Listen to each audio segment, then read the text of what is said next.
اگر آپ چینل پر پہلی بار آئے ہیں تو ابھی سبسکرائب کر کے بیل آئیکن پریس کریں اور رہیں باخبر۔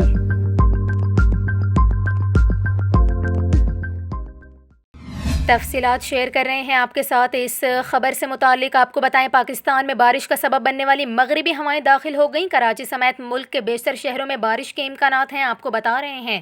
محکمہ موسمیات کا یہ کہنا ہے کراچی میں سمندری ہوائیں معطل ہو گئیں، تاہم آج بوندا باندی کا امکان ہے۔ موسمیاتی تجزیہ کار کے مطابق کراچی کے مضافات میں بارش کا آج 50 سے 60% امکان ہے۔ آج ہلکی سے معتدل بارش ہو سکتی ہے۔ اس کے علاوہ موسمیاتی تجزیہ کار جواد میمن کا یہ کہنا ہے کراچی میں 18 مارچ سے بارش کے امکانات اچھے ہیں، جبکہ 22 مارچ تک بارش ہو سکتی ہے۔ اس سسٹم کو بحیرہ عرب سے بننے والے بادلوں کی بھی سپورٹ ملے گی۔ یہاں پر آپ کو یہ بھی بتائیں، شہر میں 17 تا 19 مارچ گرج چمک کے ساتھ تیز بارش کا امکان ہے اور اس دوران گرد آلود ہوائیں یا آندھی بھی چل سکتی ہے۔ اس کے علاوہ محکمہ موسمیات کا یہ کہنا ہے کراچی میں آج کم سے کم درجہ حرارت 23 ڈگری سینٹی گریڈ ریکارڈ کیا گیا، جبکہ شہر میں ہوا میں نمی کا تناسب 83% ریکارڈ کیا گیا ہے۔